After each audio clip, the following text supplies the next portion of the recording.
His fingers stopped on the piano keys before the first note could leave the room.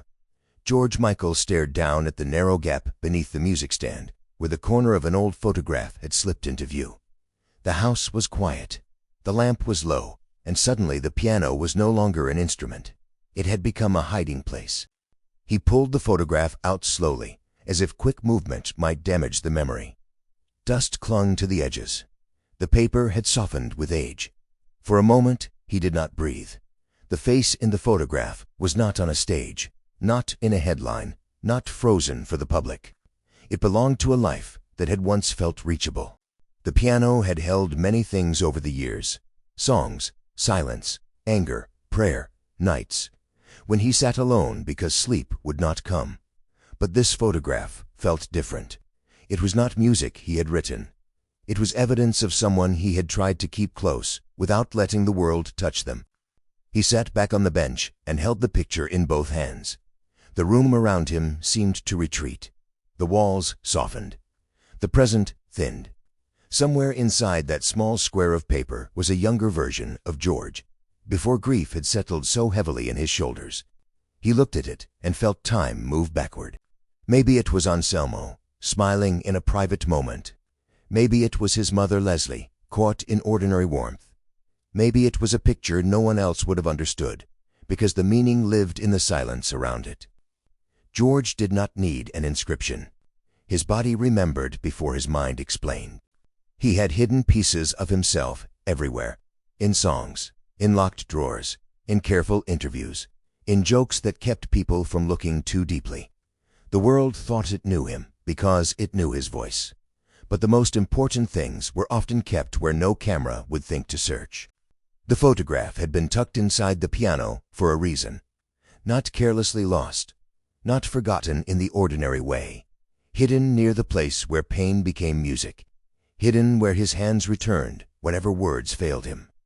Some people keep memories in frames. George kept this one near the soundboard of his grief.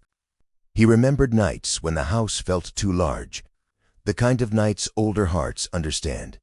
A chair empty too long, a phone silent too long, a room holding more absence than furniture. He would sit at the piano not to perform, but to survive the hours between midnight and morning. The first notes were often small, barely notes at all.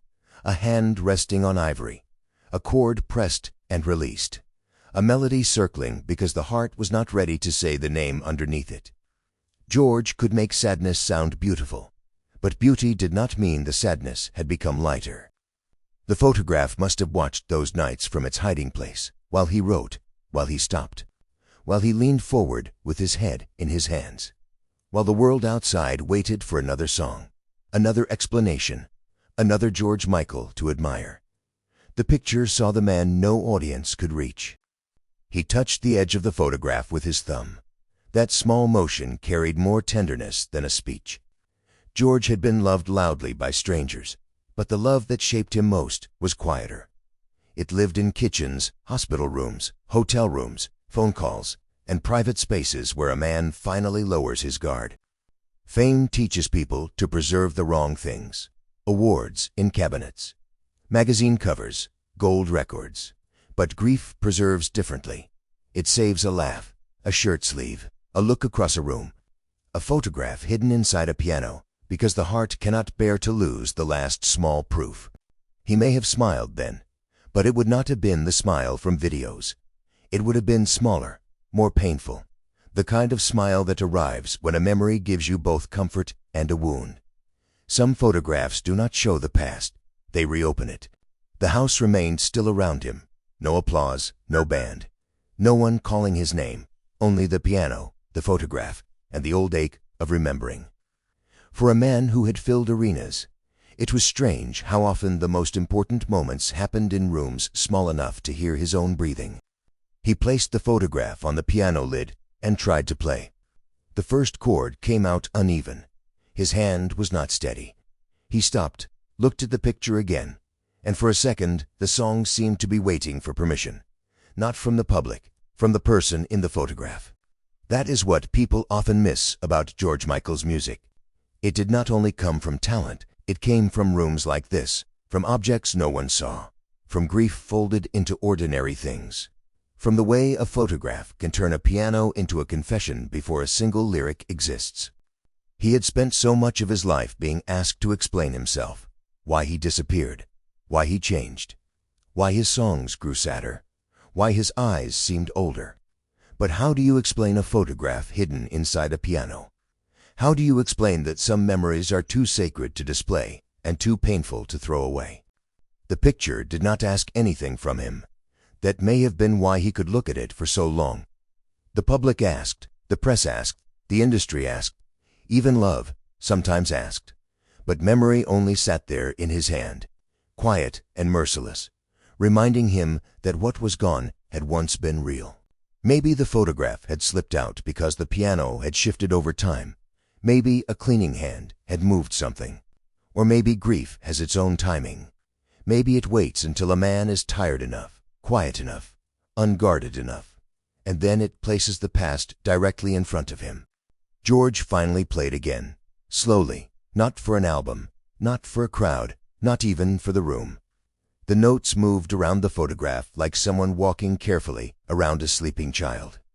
Every chord seemed to ask the same question. How do you keep loving what life has taken away? The answer was never simple. He kept loving through songs, through silence, through secret generosity, through the private rituals that helped him remain human when fame wanted him polished and useful. The photograph did not heal him, but it gave his grief somewhere to sit. Years later, people would listen to his voice and hear perfection. They would talk about range, beauty, emotion, control. But maybe the real story was hidden somewhere else. In the trembling hand, in the late-night piano, in the photograph no one was supposed to find. The photograph inside the piano reminds us that George Michael's life was not only made of public moments, it was made of private relics, small proofs, hidden griefs, and love protected from the noise. The world heard the songs. It did not always know what had been sitting quietly beneath them. His fingers returned to the keys, softer this time. The photograph stayed open on the piano, no longer hidden, but still private in the only way that mattered. George began to play, and the room listened. Sometimes the deepest song is not written on paper. It is hidden inside what a man cannot let go.